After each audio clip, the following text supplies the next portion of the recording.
تو اگر آپ پاکستانی سوسائٹی کو جانتے ہیں اور اس کا حصہ ہیں تو آپ یہ بھی ضرور جانتے ہوں گے کہ کہیں اگر کوئی بھی انسیڈنٹ ہوتا ہے تو وہاں پہ ایک موب کریٹ ہو جاتا ہے اور جو انسیڈنٹ میں جو انفیکٹڈ پرسن ہوتا ہے اس کو گھیر لیا جاتا ہے، اور وہاں پہ جو لوگ جمع ہو جاتے ہیں وہ یہ فیصلہ کر لیتے ہیں کہ انہوں نے کیا کرنا ہے، یعنی اپنی ہی عدالت لگا دیتے ہیں اور ان کے ساتھ فیصلہ کرنے لگ جاتے ہیں کہ اس انفیکٹڈ پرسنس کے ساتھ اور وہاں یا جو انسیڈنٹ ہوا ہے اس کو کس طرح ڈیل کرنا ہے وہ خود ہی فیصلہ کر دیتے ہیں۔ ایسا ہی واقعہ اتوار کے روز یہاں لاہور میں پیش آیا۔ ایک خاتون جو کہ اپنے شوہر کے ساتھ شاپنگ کے لیے اچھڑا بازار جاتی ہے،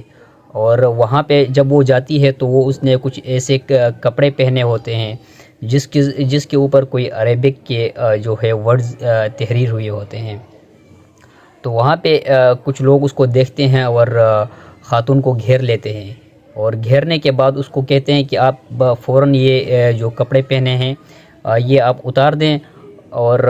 جو ہے برقع پہن لیں اسی وقت۔ اب ہم یہ نہیں کہہ سکتے ہیں کہ وہاں پہ پرائیویسی تھی یا نہیں تھی، لیکن جو لوگ اکٹھے ہوئے ہیں وہاں پہ جو موب اکٹھا ہوا تھا اس نے وہاں پہ فوراً یہ فیصلہ کر دیا کہ آپ نے جو ہے اسی وقت یہ کپڑا اتار دینا ہے اور یہاں پر برقع پہننا ہے۔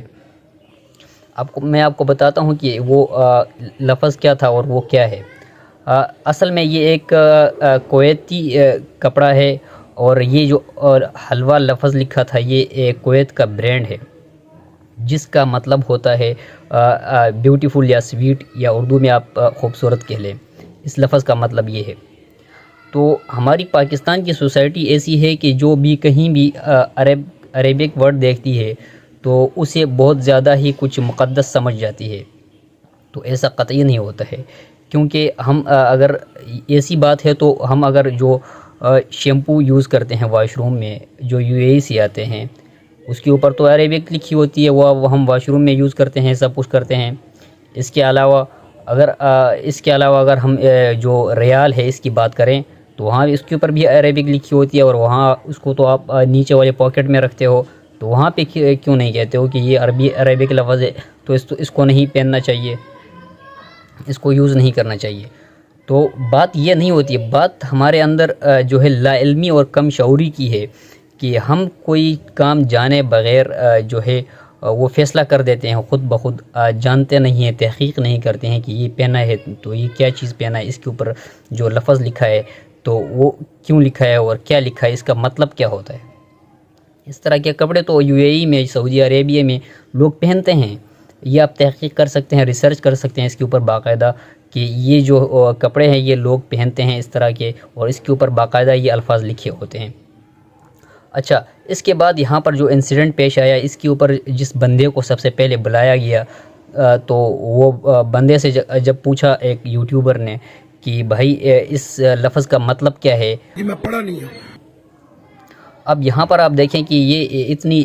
ایسے لوگ بھی ہیں کہ جو اسلام کا لبادہ اوڑھے اس طرح اسلام کو بدنام کرنے کی کوشش کر رہے ہیں، اور اسی وجہ سے آج ہمارے جو اسلام ہے اس کو باہر کے لوگ اس طرح کوئی متنازع ایک ریلیجن سمجھتے ہیں، وہ سمجھتے ہیں کہ یہاں پہ بہت زیادہ ادیاں ہیں، حالانکہ اسلام میں جو ہے وہ ایسی کوئی بات نہیں لکھی ہوئی ہے کہ آپ عربک جو ہے ورڈز کے لباس جو ہے وہ نہیں پہن سکتے ہیں۔ اس کے بعد جو خاتون تھی وہ اس کو جو ہے وہ جو SP ہے اس نے ریسکیو کیا وہاں سے، اور کراؤڈ سے وہ لے گئی، تو یہ بھی ایک انہوں نے بڑا کام کیا ہے، اور اس کی جو انٹرویو ہے وہ کافی وائرل ہیں اور بہت اچھا کام کیا ہے، اور کافی ان کو جو ہے اپریسیشن بھی مل رہی ہے۔ تو دوسری طرف اگر ہم بات کریں تو ان کو جو ہے پولیس اسٹیشن لے جایا گیا، اور وہاں پہ جو ہے انہیں یہ بتایا گیا کہ آپ معافی مانگیں۔ یہ جو بھی ہوا ہے لا علمی میں ہوا ہے، لیکن میں پھر بھی معافی مانگتی ہوں۔ تو اب بھی وہاں پہ بھی ان سے بھی زبردستی معافی منگوائی گئی ہے، وہ اس طرح کہ اب ہم جو لفظ لکھا ہوا تھا یہ حلوہ جو ہے وہ کسی ہولی بک میں نہیں ہے، آپ یہ ریسرچ کر سکتے ہیں کہ یہ حلوہ لفظ نہ قرآن میں ہے نہ انجیل میں ہے، کسی بھی ہولی بک میں یہ لفظ جو ہے یہ نہیں ہے، تو پھر معافی کس بات کی مانگی گئی ان سے؟ تو یہ بھی ایک جو ہے ایک قسم کی زیادتی ہوئی ہے. اور یہاں پہ اگر ہم دیکھیں تو اس سے پہلے بھی ایک انسیڈنٹ ہوا ہے جڑاں میں، جس سے پوری دنیا میں پاکستان کا ایک برا امیج گیا کہ یہاں پہ جو ہے اقلیت جو ہے محفوظ نہیں ہے. اب اس سے جو ہے لوگ فارغ نہیں ہوئے تھے کہ یہاں پہ ایک دوسرا انسیڈنٹ ہونے والا تھا، لیکن وہ بچ گیا، کیونکہ ہم نے دیکھا کہ وہاں پہ کس طرح ایک چرچز کو جلانے کا جو ہے وہ فیسٹیول کیا گیا، اور کس طرح جو ہے وہاں پہ چرچز کو جلایا گیا. تو ہمیں سب سے پہلے یہاں پہ اگر ایسا کوئی بھی ایشو آ جائے سوسائٹی میں، تو سب سے پہلے ضروری ہے کہ اس چیز کی انویسٹیگیشن کی جائے، کسی ایسے بندے کو بلایا جائے کہ وہ اس کے اوپر کوئی نہ کوئی نالج رکھتا ہو. تو اس سے جو ہے انسیڈنٹ سے بچ سکتے ہیں لوگ. نہیں تو اگر خدا نخواستہ یہاں پہ اگر کوئی برا کام ہو جاتا تو پھر اس سے پاکستان کا کیا امیج جاتا جو پہلے سے ہی خراب ہے. بہت شکریہ.